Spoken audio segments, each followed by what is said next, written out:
Hello future nursing officer, welcome back to my channel. So today is class 15 of fundamental of nursing series. So आज हम basically पढ़ेंगे ABG के बारे में, that is atrial blood gas analysis के बारे में.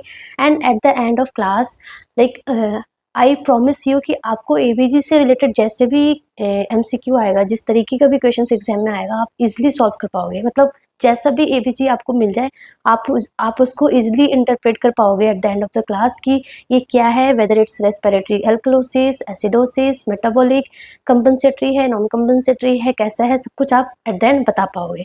एंड वेरी इजी स्टेप्स में आप बहुत ही अच्छे तरीके से समझ जाओगे. Okay, so let's start with the class.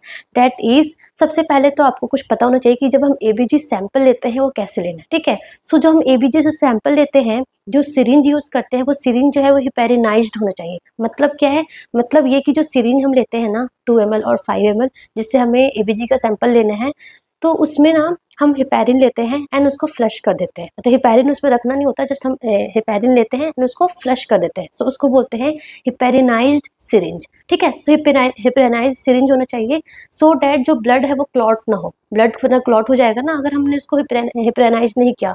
तो हमें उसको हिपेरिनाइज्ड करना है before taking the ABG sample.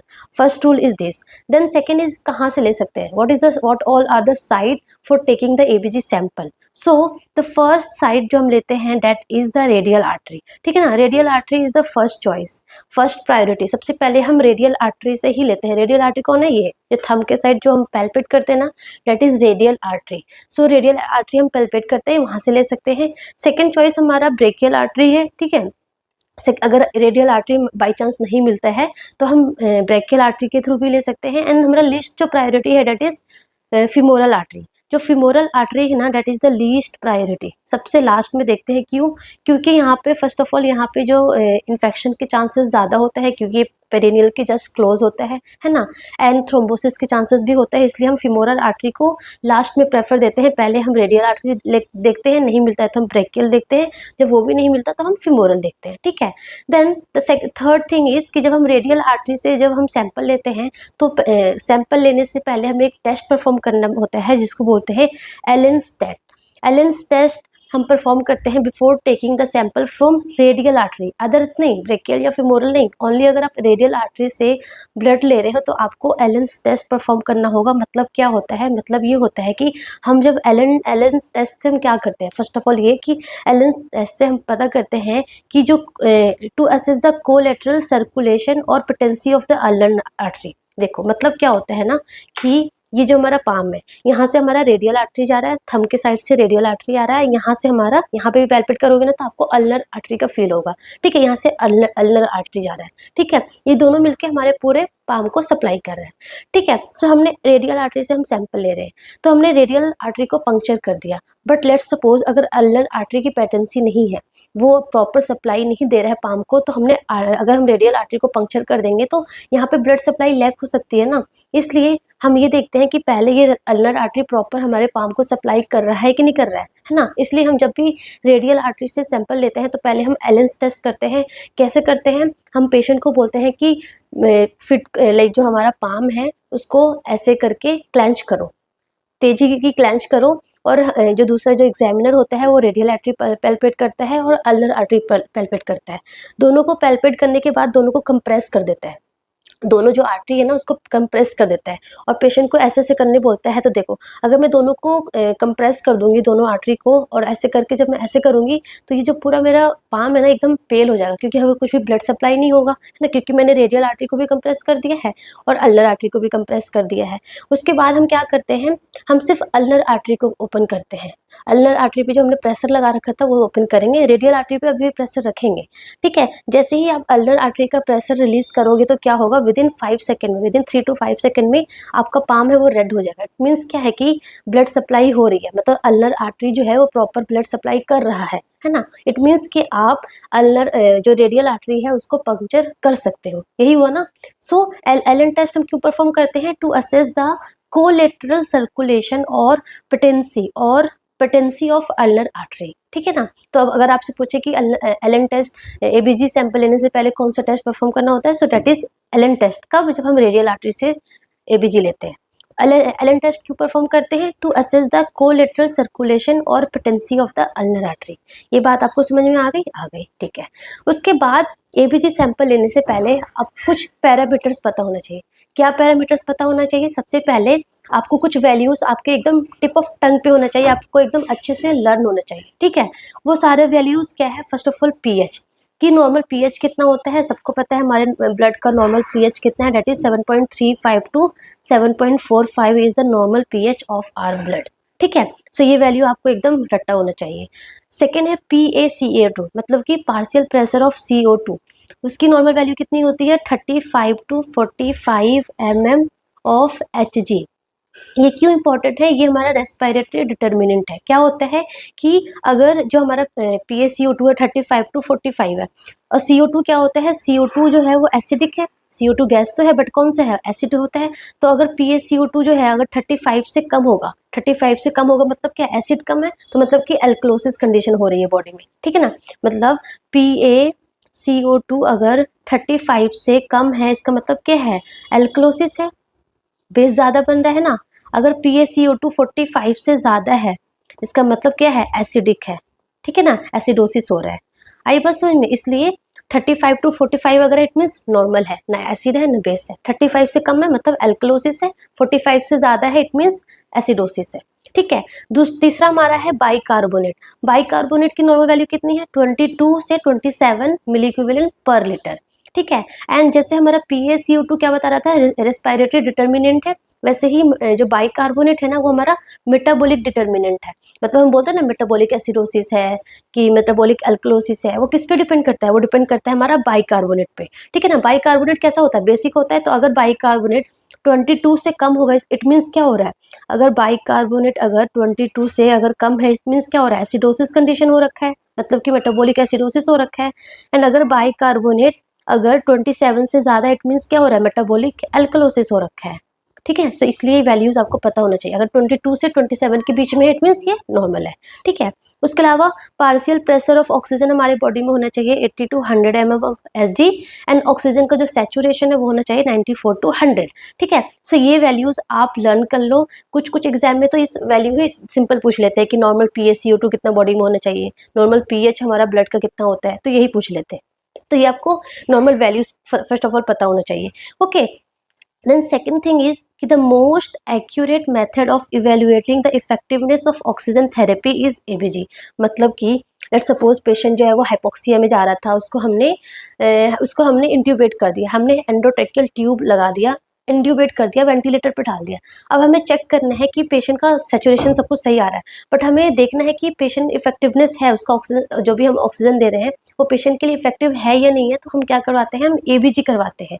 ABG is the best method to evaluate the effectiveness of oxygen therapy की, मतलब पेशेंट को लाइक रेस्पिरेटरी एसिडोसिस या मेटाबॉलिक एसिडोसिस कुछ ऐसा तो नहीं हो रहा है, लाइक पेशेंट नॉर्मल है कि नहीं है। ABG is the best way, like सारे इलेक्ट्रोलाइट्स की वैल्यू भी बता देता है एंड कंडीशन भी बता देता है कि एसिडोसिस हो रहा है, एल्कलोसिस हो रहा है, क्या हो रहा है, ठीक है। So ABG is the most accurate method of evaluating the effectiveness of oxygen therapy. So ये आपको पता होना चाहिए। फोर्थ ना, यहाँ से भी MCQ आ रखा है, मैंने नोटिस किया कि यहाँ से भी MCQ आ रखा है, इसलिए मैंने यहाँ पे लिखा है अनायन गैप। अनायन गैप जो नॉर्मल होता है ना that is 8 to 12 milliequivalent per litre होता है। नॉर्मल अनायन गैप कितना होता है? 8 to 12 milliequivalent per litre होता है। उसका फॉर्मूला होता है, फॉर्मूला तो याद करने की जरूरत नहीं है, सिंपली वो कैलकुलेट करते हैं sodium minus chloride plus bicarbonate, ठीक है ना। इस तरीके से कैलकुलेट करते हैं। कुछ लोग पोटेशियम को भी इंक्लूड कर देते हैं ना। अगर हमने पोटेशियम को एक्सक्लूड कर रखा है तो उसकी जो नॉर्मल वैल्यू है वो 8 टू 12 होती है, ठीक है। अगर अनायन गैप ज़्यादा है, ठीक है, अगर अनायन गैप ज़्यादा है इट मीन्स क्या होगा? बॉडी में एसिडोसिस होगा, ठीक है। ये आपको पता होना चाहिए। यहाँ से MCQ भी आ रखा है। एक तो उन्होंने नॉर्मल अनायन गैप पूछ रखा था, दूसरा उन्होंने बोला था कि अनायन गैप बढ़ गया है ना, अनायन गैप इंक्रीज हो गया, इट मीन्स क्या होगा? इट मीन्स क्या होगा? एसिडोसिस कंडीशन हो जाता है, ठीक है। मतलब कि बाइकार्बोनेट कम है ना, अनायन गैप ज़्यादा इट मीन्स बाइकार्बोनेट कम है, तो एसिडोसिस कंडीशन हो जाता है। और एल्कलोसिस में क्या होता है? एल्कलोसिस में अनायन गैप क्या हो जाएगा? अनायन गैप जो है वो डिक्रीज हो जाता है। एल्कलोसिस में जो अनायन गैप है दैट विल बी डिक्रीज, ठीक है ना। सो एसिडोसिस में जो अनायन गैप है वो इंक्रीज हो जाता है, एल्कलोसिस में जो अनायन गैप है वो डिक्रीज हो जाता है। ठीक है, सो ये सारा वैल्यूज आपको पता करना था। देन अब हम आते हैं स्टेप्स ऑफ एबीजी एनालिसिस कि एबीजी को हम इंटरप्रेट कैसे करेंगे, that is the most important thing. ठीक है, सो आपको कुछ स्टेप्स याद करने होंगे, वो स्टेप याद कर लोगे आप इजिली, दुनिया का जैसा भी एबीजी आज आपके सामने आप सारा एबीजी इजिली सॉल्व कर पाओगे। ठीक है ना। सो स्टेप 1 है आपको लर्न द वैल्यूज। कौन कौन सी वैल्यूज याद करनी है आपको? PH, normal pH, PA, CO2 and bicarbonate. बस ये 3 वैल्यू याद करनी है आपको एबीजी एनालिसिस के लिए। पीएच का वैल्यू कितना है? 7.35 टू 7.45। PaCO2 नॉर्मल कितना है? 35 टू 45 mmHg। बाइकार्बोनेट कितना है? 22 से 27 मिलीक्यूलन पर लीटर। ठीक है ना। स्टेप 2 है, स्टेप 1 समझ में आ गया, लर्न द वैल्यूज। ये वैल्यूज लर्न कर लो, सिंपल। स्टेप्स 2 क्या है? स्टेप्स 2 हमें ये बताना कि अब हम स्टेप 2 पे आ गए। स्टेप 2 में हम क्या फाइंड करेंगे कि ये एसिड है कि बेस है, वेदर इट एसिडोसिस और एल्कलोसिस, है ना, एसिडोसिस और एल्कलोसिस। तो अगर पीएच अगर 7.35 टू 7.45 क्या है? नॉर्मल है। ठीक है, तो अगर पीएच 7.35, अगर पीएच 7.35 से कम है, अगर पीएच 7.35 से कम है, इट मीन्स क्या हो रहा है? एसिडोसिस हो रहा है। ठीक है, अगर 7.35 से वैल्यू कम है, इट मीन्स क्या हो रहा है? एसिडोसिस हो रहा है। ठीक है ना, simple, it's very simple. And अगर 7.45 से ज़्यादा है, अगर 7.45 से ज़्यादा है, इट मीन्स क्या हो रहा है? एल्कलोसिस हो रहा है। तो ये स्टेप 2 भी आपको समझ में आ गया कि एसिडोसिस है कि एल्कलोसिस है, कैसे पता चलेगा? अगर 7.35 से कम है मीन्स एसिडोसिस हो रहा है, और अगर 7.45 से ज़्यादा है एबीजी की वैल्यू, इट मीन्स एल्कलोसिस हो रहा है। स्टेप 2 भी समझ में आ गया। देन थर्ड हम पता करते हैं कि वेदर इट्स मेटाबॉलिक और रेस्पिरेटरी। ये जो एबीजी है, एसिडोसिस तो है, ये एल्कलोसिस तो है, बट ये रेस्पिरेटरी है कि मेटाबॉलिक है, वो पता कैसे चलेगा? वो पता चलेगा हमारा बाइकार्बोनेट, बाइकार्बोनेट और PaCO2 से। ठीक है ना। मैंने भी बताया ना, बाइकार्बोनेट जो है वो क्या है? मेटाबॉलिक डिटर्मिनेंट्स है। मैंने पहले भी बताया आपको, बाइकार्बोनेट की नॉर्मल वैल्यू होती है हमारी 22 से 27 मिली इक्विवेलेंट पर लीटर। तो अगर 22 से कम है, 22 से कम है मतलब बेस कम है, तो मतलब क्या हो रही है? एसिडोसिस हो रहा है। ठीक है, ऐसे ही अगर 27 से ज्यादा है, 27 से ज्यादा इट मीन्स बेस ज्यादा हो गया, इट मीन्स क्या हो गया? एल्कलोसिस हो गया। तो ये भी आपको समझ में आ गया कि बाइकार्बोनेट क्या है? Metabolic determinants. बाइकार्बोनेट क्या है? Metabolic determinants. अगर 22 से कम है, इट मीन्स एसिडोसिस हो रहा है, मेटाबॉलिक एसिडोसिस। एंड अगर 27 से ज्यादा है, इट मीन्स मेटाबॉलिक एल्कलोसिस हो रहा है। ठीक है, ऐसे ही PaCO2 क्या है? PaCO2 हमारा है रेस्पिरेटरी डिटर्मिनेंट्स। ठीक है ना।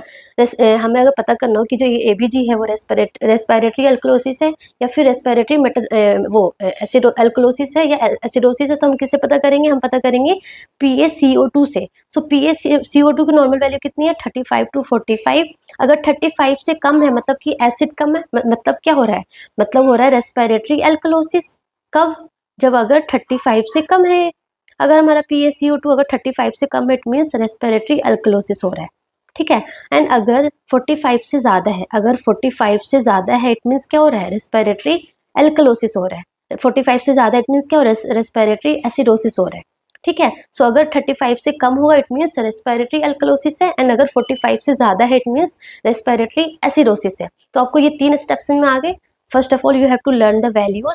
सेकेंड इज की पता हमें करना है कि पहले ये एसिडोसिस है कि एल्कलोसिस है, वो हम पीएच से पता कर लिया।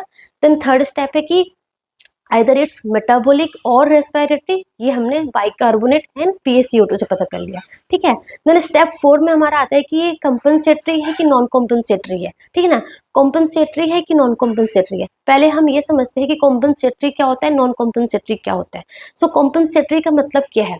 मतलब कि अगर लेट सपोज आपकी बॉडी में रेस्पिरेटरी एसिडोसिस हो रखा है ना, रेस्पिरेटरी एसिडोसिस हो रखा है, तो बॉडी उसको कैसे कॉम्पनसेट करेगी? आपकी बॉडी में एसिडिक कंडीशन है, रेस्पिरेटरी एसिडोसिस है, मतलब कि आपकी किडनी को यहाँ पे वर्क करना चाहिए, किडनी को बाइकार्बोनेट ज़्यादा से ज़्यादा रीअब्जॉर्ब करना चाहिए सो दैट बॉडी में वापस से न्यूट्रल हो जाए, बेस अच्छे से अब्जॉर्ब करना चाहिए ना। किडनी यहाँ पे क्या करेगी? अगर रेस्पिरेटरी एसिडोसिस है तो किडनी क्या करेगी? किडनी हमारा क्या करेगी? H+ को बाहर करेगी एंड बाइकार्बोनेट को रीअब्जॉर्ब करेगी, यही करेगी ना, बाइकार्बोनेट को रीअब्जॉर्ब करेगी, H+ को बाहर करेगी। ठीक है, अगर ऐसा कर रही है इट मीन्स क्या है? कॉम्पनसेटरी है, मतलब कॉम्पनसेट कर रही है। आपकी बॉडी में एसिडिक कंडीशन हो रहा था, आपकी बॉडी उसको कॉम्पनसेट करके उसको नॉर्मल कर रही है। नॉन कॉम्पनसेटरी कब बोलेंगे? नॉन कॉम्पनसेटरी जब हम बोलेंगे जब आपकी बॉडी में रेस्पिरेटरी एसिडोसिस हो रखा है, ठीक है, आपकी बॉडी में रेस्पिरेटरी एसिडोसिस हो रखा है, बट किडनी कुछ नहीं कर रही, किडनी बाइकार्बोनेट को रीअब्सॉर्ब भी नहीं कर रही एंड लाइक H+ को एक्सक्रीट भी नहीं कर रही है ना, कुछ नहीं कर रही है, इसका फंक्शन क्या है, यहाँ पे नील हो रखा है, ठीक है ना, या फिर ऑपोजिट ही काम कर रही है और बाइकार्बोनेट के ही बाहर कर रही है, कुछ ऐसा अगर कर रही है तो इसका मतलब क्या हो रहा है? नॉन कॉम्पनसेटरी, मतलब कुछ अपना काम नहीं कर रही है, कुछ कॉम्पनसेट नहीं कर रही है। सो कॉम्पनसेटरी एंड नॉन कॉम्पनसेटरी पता चल गया, बट हम एबीजी में कैसे फाइंड करेंगे कि ये कॉम्पनसेटरी है कि नॉन कॉम्पनसेटरी है? सो देखो, अगर अगर आपका एबीजी, अगर आपका बॉडी अगर पूरा फुल्ली कॉम्पनसेटेड होगा, फुल्ली कॉम्पनसेटेड होगा, इट मीन्स क्या हो जाएगा? पीएच नॉर्मल हो जाएगा, है ना, मतलब कि रेस्पिरेटरी एसिडोसिस हो रहा था, किडनी ने अपना पूरा काम करके बाइकार्बोनेट रीअब्सॉर्ब कर लिया, H+ को एक्सक्रीट कर दिया, बेसिक कंडीशन बना के उसने न्यूट्रल कर दिया। इट मीन्स क्या हो गया? पीएच क्या हो गया? नॉर्मल हो गया। एसिडिस से क्या हो गया? बेस हो गया, मतलब कि वो नॉर्मल हो गया पीएच, तो फुल्ली कॉम्पनसेटेड है। पार्शियली कॉम्पनसेटेड में क्या होगा कि तीनों वैल्यूज जो है वो एबनॉर्मल होगा, मतलब कि किडनी भी अपना काम करेगी बट थोड़ा करेगी, फुल्ली तरीके से नहीं करेगी, तो पीएच भी एबनॉर्मल होगा, PaCO2 भी नॉर्मल होगा एंड बाइकार्बोनेट भी नॉर्मल होगा, ठीक है ना। पार्शियली कॉम्पनसेटेड में क्या होगा कि पीएच भी एबनॉर्मल होगा, PaCO2 भी एबनॉर्मल होगा एंड बाइकार्बोनेट भी क्या होगा? एबनॉर्मल होगा। कि एवीजी आगे मैं दिखाऊंगी आपको किस तरीके का है, लाइक फाइंड करोगे ना आपको समझ में आ जाएगा। अभी आप जस्ट एक टर्म याद कर लो, ठीक है। अनकॉम्पनसेटेड कैसे पता चलेगा? अनकॉम्पनसेटेड में मतलब कि लाइक बॉडी कुछ कॉम्पनसेट ही नहीं कर रही है, मतलब कि क्या होगा? पीएच जो है वो एबनॉर्मल होगा एंड PaCO2 या फिर बाइकार्बोनेट क्या होगा? वो नॉर्मल होगा। मतलब क्या है कि अगर मान लो रेस्पिरेटरी एसिडोसिस हो रहा था, ठीक है, रेस्पिरेटरी एसिडोसिस हो रहा था, तो बाइकार्बोनेट को क्या होना चाहिए? यहाँ पे बाइकार्बोनेट की वैल्यू बढ़नी चाहिए, है ना, बेस बॉडी में ज्यादा होना चाहिए, बट बाइकार्बोनेट की वैल्यू क्या रहेगी? नॉर्मल रहेगी। या फिर दूसरा एग्जांपल देते हैं, अगर मेटाबॉलिक एसिडोसिस हो रहा था, मेटाबॉलिक एसिडोसिस हो रहा था, तो यहाँ पे क्या होना चाहिए था? PaCO2 को कम होना चाहिए था, बट PaCO2 कम नहीं रहेगी, वो नॉर्मल रहेगी। तो वही बोला कि पीएच जो है वो तो एबनॉर्मल रहेगा एंड PaCO2 या फिर बाइकार्बोनेट जो है वो नॉर्मल रहेगा, कोई एक वैल्यू नॉर्मल रहेगी। कैसे होगी? आगे हम एबीजी में हम फाइंड करते हैं, ठीक है। सो फर्स्ट एबीजी हमारा है पीएच 7.20 है, PaCO2 35 है, बाइकार्बोनेट 20 है।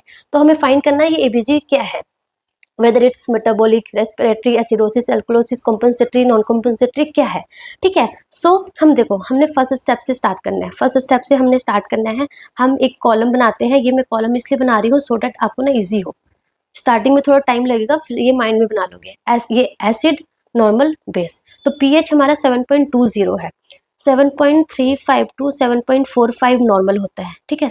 ये 7.20 है, मतलब 7.35 से कम है, मतलब क्या है? एसिड में आ गया ना, 7.20 एसिड में है, तो पीएच कहाँ आ रहा है? पीएच हमारा एसिड में आ रहा है, ठीक है। PaCO2 कितना है? 35 टू 45 एंड इसकी नॉर्मल वैल्यू भी कितनी होती है? 35 टू 45 होती है, मतलब PaCO2 क्या हो रहा है? PaCO2 इज नॉर्मल, ठीक है।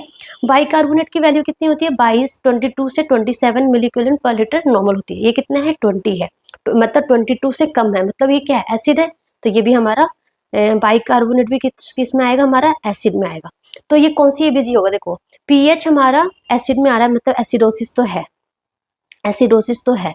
अब ये मेटाबॉलिक है कि रेस्पिरेटरी है? ये मेटाबॉलिक एसिडोसिस है, क्योंकि बाइकार्बोनेट भी कहाँ आ रहा है? एसिड में आ रहा है, सो ये मेटाबॉलिक एसिडोसिस है, ठीक है, मेटाबॉलिक एसिडोसिस है। अब बताओ ये कॉम्पनसेटरी है कि नॉन कॉम्पनसेटरी है? देखो, कॉम्पनसेटरी कब होगा? जब PaCO2 का वैल्यू क्या होना चाहिए था? मतलब कम से कम होना चाहिए था, 35 से कम होना चाहिए था, तभी तो बॉडी में बेस, मतलब CO2 को वॉश आउट कर रही थी, मतलब बॉडी में बेस बना रही थी। बट PaCO2 क्या है? 35 है, मतलब क्या है? नॉर्मल है। PaCO2 कितना है? नॉर्मल है ना, मतलब ये क्या है? नॉन कॉम्पनसेटेड, अनकॉम्पनसेटरी या नॉन कॉम्पनसेटेड जो भी बोल लो, ठीक है ना, अनकॉम्पनसेटेड। सो ये पीएच क्या है? जो हमारा जो एबीजी क्या है? ये मेटाबॉलिक एसिडोसिस अनकॉम्पनसेटेड। आई बात समझ में? ठीक है। सो पहले आपने क्या देखा? Acid, normal, base, acid column बना लो। पीएच हमारा एसिड वाली कैटेगरी में आई है और बाइकार्बोनेट भी हमारा एसिड वाले में आ रहा है। PaCO2 क्या है? नॉर्मल है, तो ये हमारा मेटाबॉलिक है, एसिडोसिस है और ये अनकॉम्पनसेटेड है। अनकॉम्पनसेटेड क्यों है? क्योंकि PaCO2 जो है वो नॉर्मल है, कम नहीं हो रहा है, ठीक है। सेकेंड एबीजी और सॉल्व करते हैं। इसमें क्या बोला है उन्होंने? पीएच जो है वो 7.47 है। हम कॉलम बनाते हैं, एसिड, नॉर्मल एंड बेस, ठीक है। पीएच कितना है? 7.47, 7.35 टू 7.45 इज नॉर्मल। तो ये 7.45 से ज़्यादा है ना, मतलब ये क्या है, बेस है। पीएच कहाँ आ रहा है, बेसिक में आ रहा है। PaCO2 कितना है, 40 है। सो 35 to 45 इज नॉर्मल। तो ये कहाँ आ रहा है, नॉर्मल के कैटेगरी में आ रहा है ना। सो PaCO2 इज नॉर्मल में आ गया। बाइकार्बोनेट कितना है, 36। सो 22 से 27 हमारा नॉर्मल है एंड ये 36 में है। इट मीन्स बाइकार्बोनेट भी कहाँ है, बाइकार्बोनेट भी हमारा बेसिक कैटेगरी में। सो ये क्या है, ये है तो ये एल्कलोसिस, क्योंकि बेसिक में है ना। सो एल्कलोसिस है। एल्कलोसिस कौन सा है, रेस्पिरेटरी है कि मेटाबॉलिक है, ये मेटाबॉलिक है, क्योंकि ये बेसिक में आ रहा है। बाइकार्बोनेट भी कहाँ है, बेसिक कैटेगरी में है ना। सो मेटाबॉलिक एल्कलोसिस है एंड ये कॉम्पनसेटरी है कि नॉन कॉम्पनसेटरी है। PaCO2 कितना है, 40 है ना, नॉर्मल में आ रहा है ना। ये हमारा ज्यादा होना चाहिए था सो डेट कॉम्पनसेट करे, बट ये PaCO2 कितना है, 40 है। इट मीन्स क्या है, ये अनकॉम्पनसेटेड, अनकॉम्पनसेटेड, ठीक है ना। सो मेटाबॉलिक एल्कलोसिस अनकॉम्पनसेटेड है ये एबीजी। इंटरप्रेट समझ में आ गया। एक और क्वेश्चन कर लेते हैं, समझ में आ जाएगा। सो ठीक है ना। सो जो मैंने यहाँ पे ये लाइन लिखी थी ना, अनकॉम्पनसेटेड, मतलब पीएच जो है वो एबनॉर्मल होगा एंड PaCO2 और बाइकार्बोनेट नॉर्मल होगा। तो आइए ना बात समझ में आपको, PaCO2 या फिर बाइकार्बोनेट ऑपोजिट क्या होगा, वो नॉर्मल होगा एंड पीएच क्या होगा, एबनॉर्मल होगा। ये होता है हमारा अनकॉम्पनसेटेड कंडीशन में। तो ये आपको थोड़ा समझ में आ रहा होगा। एक और एबीजी करते हैं। पीएच कितना है, 7.3। सो ये हमारा एसिड हो गया, बेस हो गया, सॉरी अपोजिट कर दिया। तो एसिड भी आप बना सकते हो, बट मुझे वो अच्छा लगता है इसलिए मैं बनाती हूँ। Acid, normal, base. पीएच कितना है, 7.3, 7.35 टू 7.45 इज नॉर्मल, ठीक है ना। सो 7.35 से कम है तो ये क्या है, एसिड में आ गया है ना। पीएच हमारा एसिड में आ गया। PaCO2 कितना है, 35 टू 45। सो पीएच जो है वो 45 से ज्यादा है, PaCO2 जो है वो 45 से ज्यादा है। तो PaCO2 45 से ज्यादा है, 45 से ज्यादा है मतलब क्या है, एसिड है। तो मतलब PaCO2 भी हमारा एसिड वाली कैटेगरी में आ गया। बाइकार्बोनेट कितना है, 24। सो 22 से 27 इज नॉर्मल। सो बाइकार्बोनेट कितना है, नॉर्मल में है। सो बाइकार्बोनेट जो है वो नॉर्मल है। तो ये क्या इंटरप्रेट करोगे आप, ये पीएच कितना है, एसिड में। सो एसिडोसिस है ये, एसिडोसिस। एंड कौन सा एसिडोसिस है ये, PaCO2। PaCO2 कहाँ आ रहा है, एसिड में आ रहा है, मतलब रेस्पिरेटरी एसिडोसिस।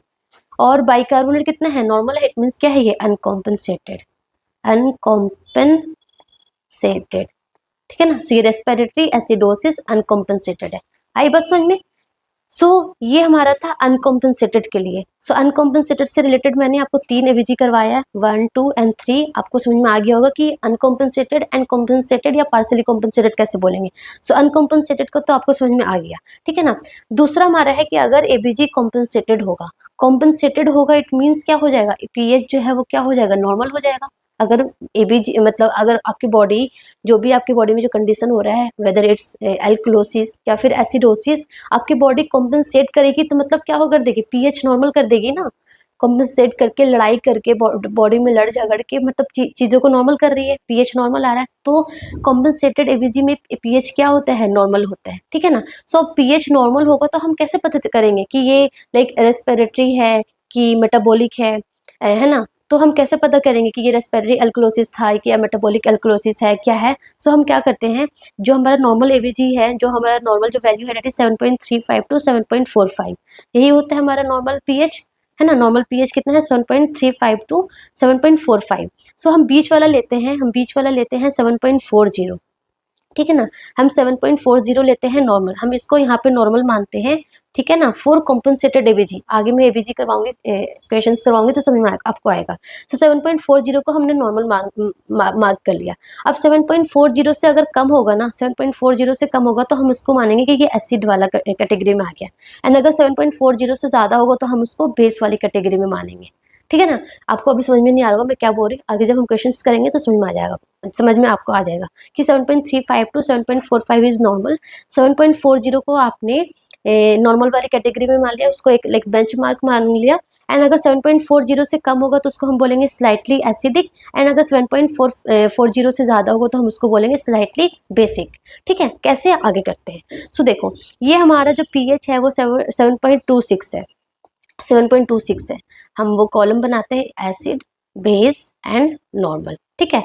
पीएच कितना है, 7.26, 7.35 टू 7.45 इज क्या है, नॉर्मल। तो pH कहाँ आ गया 7.26, मतलब हमारा pH आ गया एसिडोसिस में, एसिड में आ गया।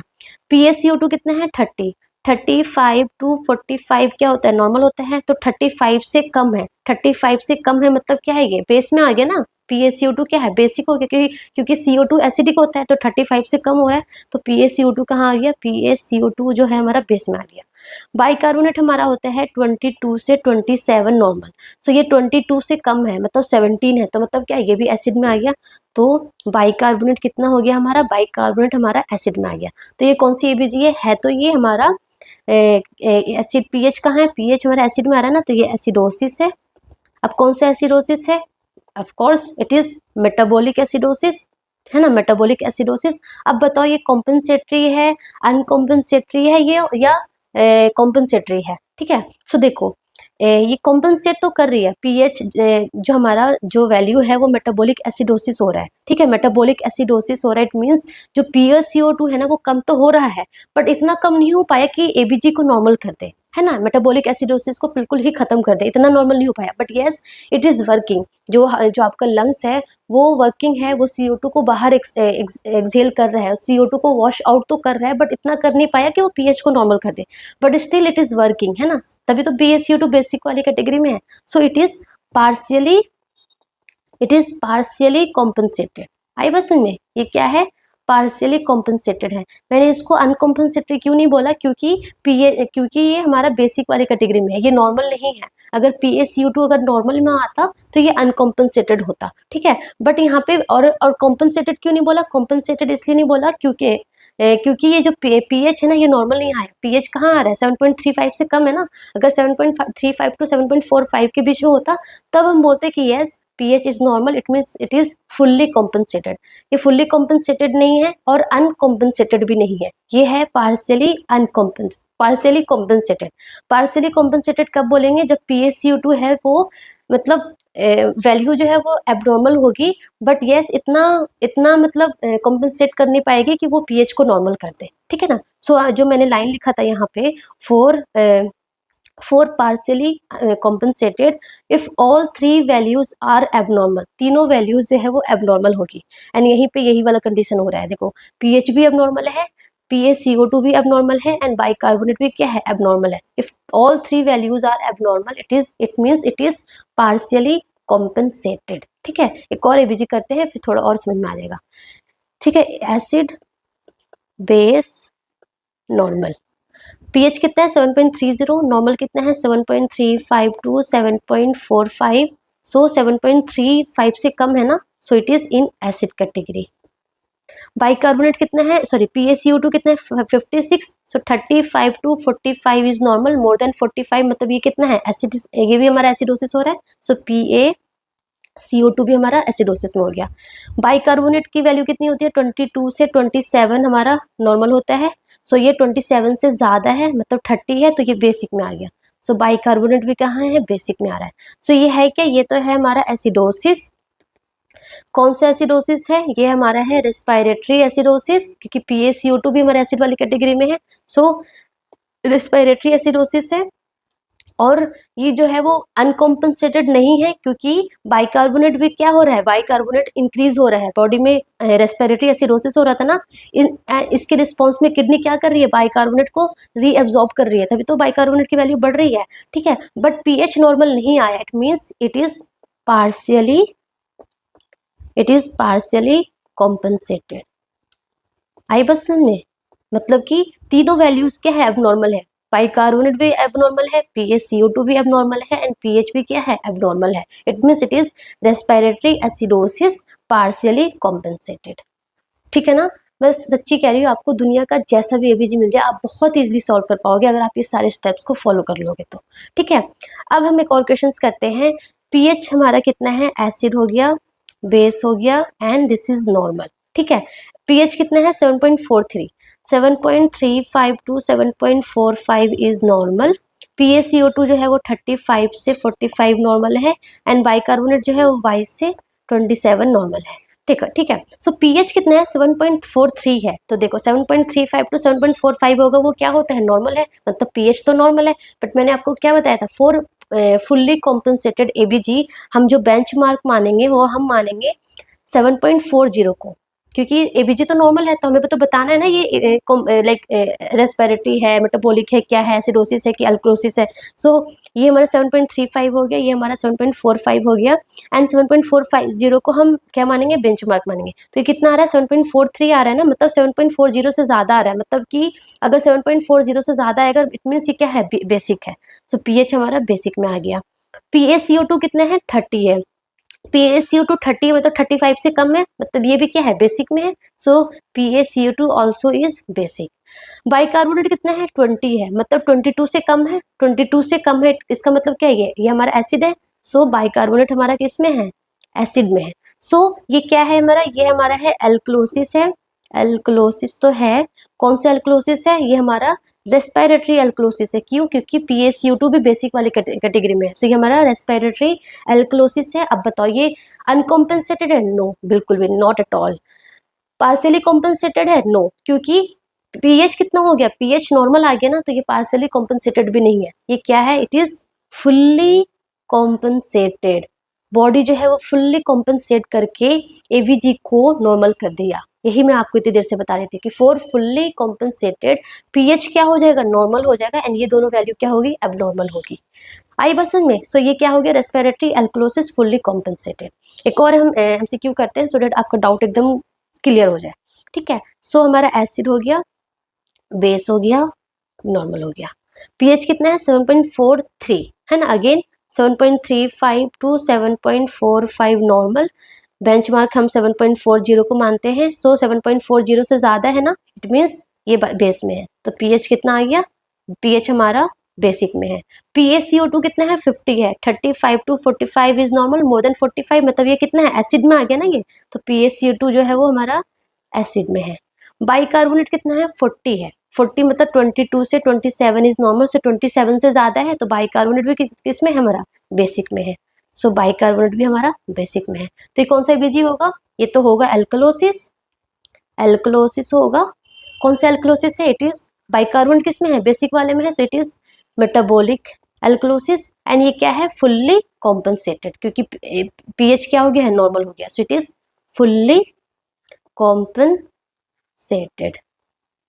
आई होप आपको एबीजी तो समझ में आ गया होगा। अब एबीजी से रिलेटेड जैसा भी एमसीक्यू आ जाए आप इजिली सॉल्व कर पाएंगे, एंड 1 एमसीक्यू इज पक्का। नॉर्सेट में कोई भी एग्जाम में एक एमसीक्यू तो इससे रिलेटेड एबीजी इंटरप्रेट से आता है, तो आप एक क्वेश्चन तो पक्का कर लो। बाकी इसके अलावा बहुत सारे लोग वो निमोनिक्स बताते हैं कि ये अप जा रहा है, ये डाउन जा रहा है, वो निमोनिक छोड़ दो, आप सिर्फ और सिर्फ ये स्टेप्स फॉलो कर लो। ये स्टेप्स फॉलो कर लोगे, इससे आपको जैसा भी एबीजी आएगा ना, जैसा भी एबीजी आ जाएगा आप इजिली सॉल्व कर पाओगे, जब आप नर्सिंग ऑफिसर बनोगे तभी भी और एग्जाम में भी, ठीक है। बस ये स्टेप्स 4 स्टेप्स फॉलो कर लो। First, learn the value. Second, whether it's acidosis और एल्कलोसिस। थर्ड, मेटाबॉलिक है कि रेस्पिरेटरी है। एंड 4 कि कॉम्पनसेटरी है कि नॉन कॉम्पनसेटरी है। ये चारों स्टेप्स पता कर लो, आपको जैसा भी एबीजी मिल जाएगा आपको इजिली सॉल्व कर पाओगे। That's all. Thank you so much for watching and all the best for